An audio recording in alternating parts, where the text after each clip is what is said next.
Take a listen. I don't just hit people.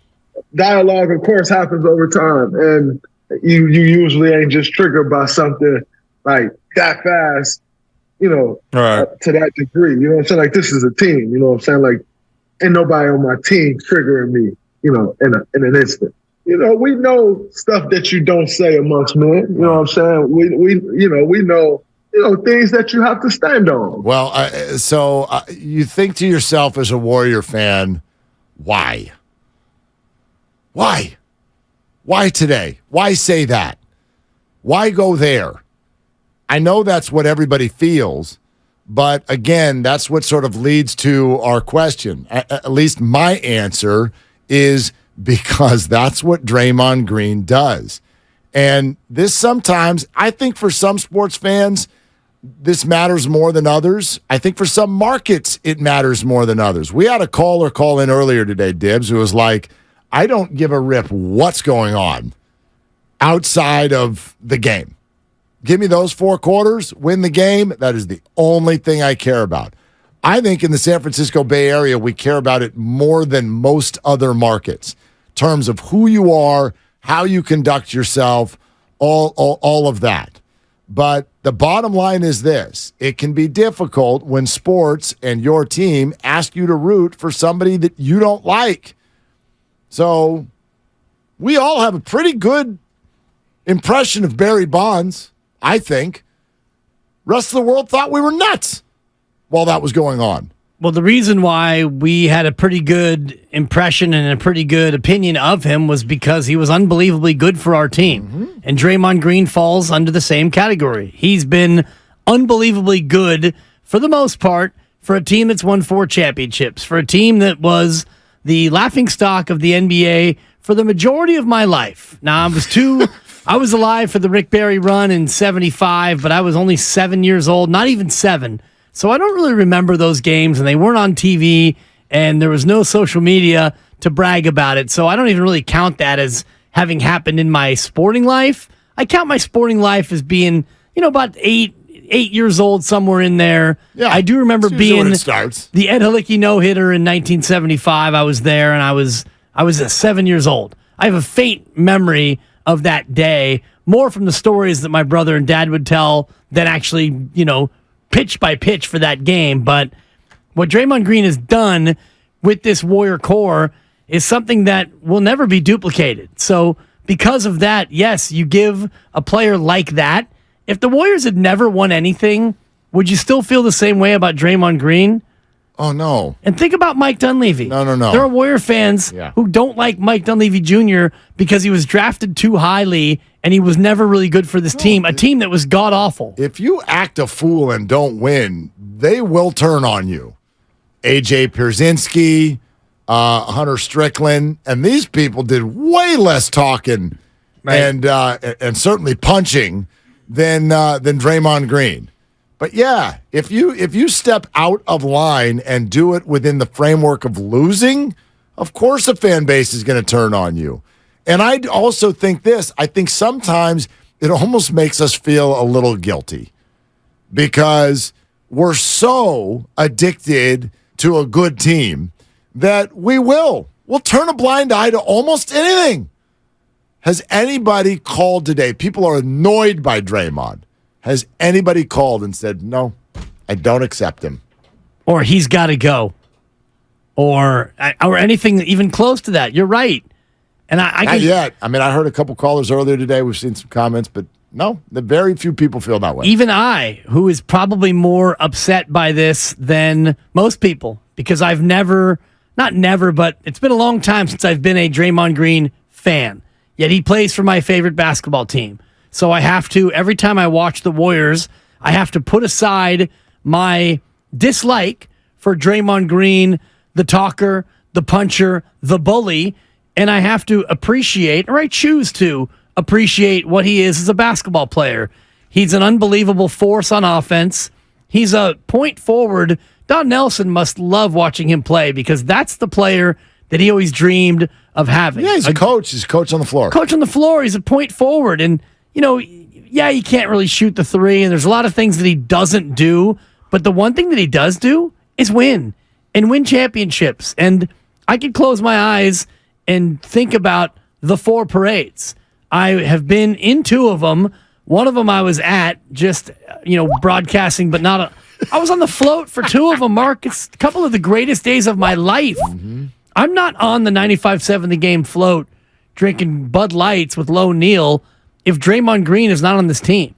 So there are certain experiences in my life. I've been to finals games. I've had unbelievable sports moments because of Draymond Green. Oh. So I have to, when something like this happens, you got to just find a way to compartmentalize, because this, disgust me is probably too strong, but this is awful. But he knows all this. Right. He knows all this. And it's part of his brand, as you were saying. A piece of the success of your radio show. It's because of Draymond Green. A piece of my career. Yeah. So without a doubt, Mark, this station is probably not a station anymore if it wasn't for Draymond Green. Ooh, now, that's a big statement. Well, if we got the Warriors on 95.7 The Game, don't miss a dribble coming up here in October. Is that why we use blue and yellow? Look at all this blue and yellow. That's just a coincidence. Okay. Don't let that distract you. Okay.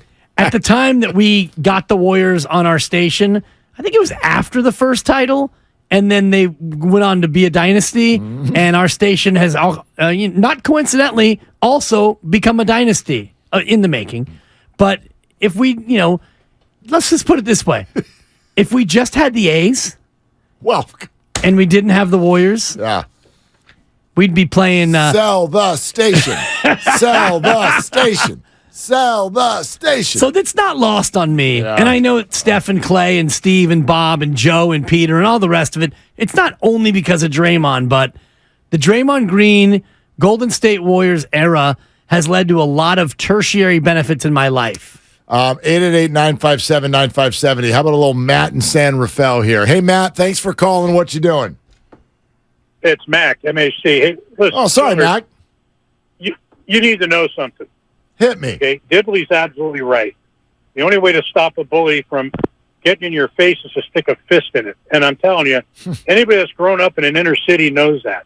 You got to have enough self-respect to not let anybody bully you physically or verbally. And you're wrong, Willard. You're saying that's not what you do. No, that is what you do. Yeah, and I firmly disagree with you and have experienced many of these things in my life. And no, I did not grow up in an inner city, so that's not what I'm saying. But, Matt, I wonder if you know, that's also not what this is. I know some of these guys have backgrounds there, but that's a big part of what I'm talking about here. You and I both cannot relate to multi-million-dollar individual corporations who have tons of dollars on the line in terms of where they go here. Jordan Poole, is he 24 yet? 23, 24 year old. Yeah. He's got the whole damn thing in front of him. And he's here to play basketball. And he's got another contract that he wants in 4 years. He does not want to turn his career into being Draymond Green's foil. That is not a good idea for him. So I respect your opinion, Mac. I appreciate you calling, but Jordan Poole agrees with me. Well, you don't know that. Yes, I his do. His actions so far have indicated... He firmly, despite numerous opportunities, has clearly thought, I am not getting in the box with this guy. Well, up until now. And, now that this is another iteration of Draymond Green clowning you and bringing your name up and, putting you back in the spotlight, because we wouldn't have mentioned Jordan Poole today. You made a joke earlier about we were going to have a sounder on this show. Every time somebody mentioned Jordan Poole, it would be a burp, burp, or whatever. We're having a pool party. That's actually a perfect way to describe it. Gosh. We were looking forward to not talking about this anymore, and yet we're talking about it because it's national news because of Draymond Green. What are y'all going to do with all those T-shirts? Well, I know Doc Pandy is still running around with his. What are y'all going to do with all those T-shirts? Pool party! Oh, this is a different kind of a pool party than I've ever been to before. I always thought that organizations should do like jersey buyback night or T-shirt turn-in night where give us your old stuff. Like the A's in particular, second reference, they get rid of players so often. It's like, all right, bring your Jonas Cespedes jersey in, and we're going to give you 50% off a player jersey that also you're going to want to turn in about a year. Yeah. That way if you have a Poole, because so many Poole jerseys out there, if you want to turn your Poole into a Poole or a Paul, it's true. Bring in your Poole, we'll get you a Paul. We'll give you 20% off your Paul. Or whatever it is. A team should do that. Or just give them a Paul. Not like anybody's going to buy one. Look at you. Still turning on CP3. Jesse in Mountain View. Hi, Jesse. What are you doing? I'm sitting in my car, just got off of work, doing some tech stuff. I do statistics. I do math. I'm confused about the Draymond Green fanboy talk. I always have been. I'm a fan of the Warriors. Been here a long time in the Bay Area. But let me break it down math-wise. Points per game, Draymond Green, career, single digits. Rebounds per game, career, single digits. Assists per game, career, single digits. You're looking at a career-wise mediocre player at best who could you could plug and play dozens of players from maybe even hundreds of players from around the world into Draymond Green's seat. So here's what I want to say. I know this is a hot take. I want to ask you a question. It's not a hot take. It's a bad one. But go ahead. Go ahead, Jesse. Let him eat. Go ahead. Wait. Are you guys smirking when you say we wouldn't have gone on that championship run without Draymond Green? No, I'm saying it completely straight faced. And Jesse, I respectfully believe that the error that's being made is what you admitted about yourself, which is that you have a very intense math brain. And I respect that. My dad was a math teacher for many years in this area. So I love math. I'm pretty good at math. But there are many things in life that you cannot quantify with equations. And Draymond Green's career is one of them. The back of his basketball card does not tell the story. And anybody who's watched Warrior basketball with any sort of depth knows that. And they'll tell you that. The man's going to make the Hall of Fame, Jesse. You know that. Okay, let's finish it off with math, and I'll let you guys go. Punching your teammate in the face is divide by 0. Anything in the denominator, divide by 0, not a number, not a player, done. Yeah, I agree with that. Thank you, Jesse. I agree with that. I'll just give you one little piece of math. Thanks, Jesse. The ultimate math, the biggest piece of math that matters, playoff winning percentage, 681. Yeah, 107 wins, 50 losses, and in those games, he played a pretty important role in the wins and in the losses. 107 and 50 mark in the playoffs. That's a lot of W's. You're listening to 95.7 The Game, KGMZ FM and HD1 San Francisco, always live on Twitch, YouTube, and the free Odyssey app. Do you realize what an awful organization the Warriors would be if they had treated and paid Draymond Green the way they have through all of these years, and in actuality, he's just a replacement player? That's the fascinating part about Draymond Green, because Jesse's numbers were absolutely accurate. And if you look at the history of the NBA, and if you want to look at every player who has ever gone into the Basketball Hall of Fame, you would be hard-pressed to find more than a couple who are triple-single guys. Even Ben Wallace, I think he averaged more than 10 rebounds a game. Probably did. And Dennis Rodman, I believe, averaged more than 10 rebounds a game. For sure. But Draymond Green is going in the Hall of Fame on a career in which he won't average 10 a game in any of the big three. Ben Wallace, 9.6 career rebounds. And points probably like 8. 5.7. And assists maybe 1.3. 1.3. Thank you. Nice look job. at me. Yeah, triple single. So a triple single. I'll get you Dennis Rodman next. I think Rodman might have averaged more than 10 because there were years where he averaged 20 rebounds a night. I think you're right. But my point is, Draymond Green's going to be on a very short list. 13.1. Thank you for Rodman. Yep. Very short list of players in the Hall of Fame who will go in averaging a triple single. Jason Kidd. He's a double-digit points guy. But there are so many years where for sure he'd average double-digit points. He ends up, do you know Jason Kidd, I think, is one of the top 5 all-time in terms of three-pointers made? Do you know that? No joke. I got to Google that. I mean, how many points a game for Jason Kidd? If that's not true anymore, it was about 7 years ago. Maybe some people have passed him by. He averaged 12.6 points per game. Okay. Not comfortably above. No, but above. And 8.7 assists. 6.3 rebounds. I guess it was the early years I'm thinking about where 6, 6, 8, 10, 9, 10. And then, not too many years where he lit it up, but I did forget about the 3-point outburst from J. Kidd. And I think he's been passed up by all the he's still top 15. He's been passed up by all of the now everybody shoots threes on every possession. At a certain point, Jason Kidd was number in the top 5 all time. He is now number 15. Just one quick postscript as we're basketball referencing each other before we go back to the phones. Steve Kerr is number 1 all time in 3-point field goal percentage. Yes. And he will never be caught. Agreed. And you know why he'll never be caught? Because they shoot too many of them. That and because the 3 years where they moved the line up, Steve Kerr went absolutely bananas. When we get him on the show this upcoming season, he went 1 year, I think he shot 51% from 3. Steve, did we lose you? Yeah. I'm sorry. I'm here. Is he coming back? I hope he is. Steve. He's in negotiations. I promise we won't ask about you-know-what and the you-know-who. Yes, we will. You can. Steve was here right now. First question. What do you think of this jerk Draymond? Steve, did we lose you? Yeah, I'm sorry. I'm here. I'm here. Steve, did we lose you? That was awkward. Oh gosh. Well done, Grandy. All right, let's keep it going. Listen. Thanks. I'm not trying to dismiss where anyone stands on Draymond the basketball player. You're all fans. We're fans. You can have any opinion you want to have. I find the conversation personally to hit a brick wall when somebody calls in and says they should get rid of him because he's actually not that good. Come on. So what you're telling me, by the way, not only is that you see that Draymond's not good, but you're also taking the basketball acumen of other Hall of Famers, starting with Steph Curry and Klay Thompson, and then Steve Kerr, and the basketball acumen of Bob Myers, and everyone in a dynasty organization, and you're telling all of them that they don't know ball because they all think he's amazing. Right.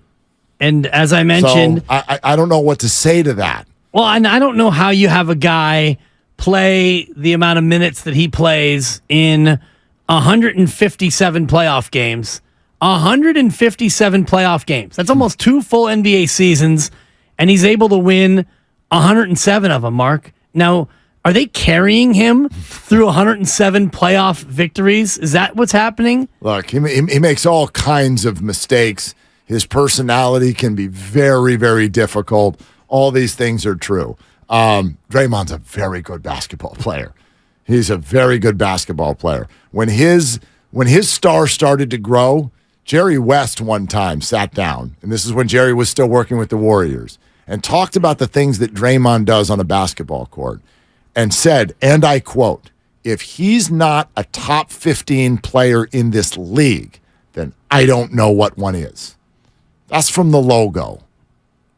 So I don't know how many of those people, basketball dignitaries, don't know ball. Yeah. But those of you who come with the basketball reference page, he's only averaged 8 points a game, he's replaceable, get rid of him.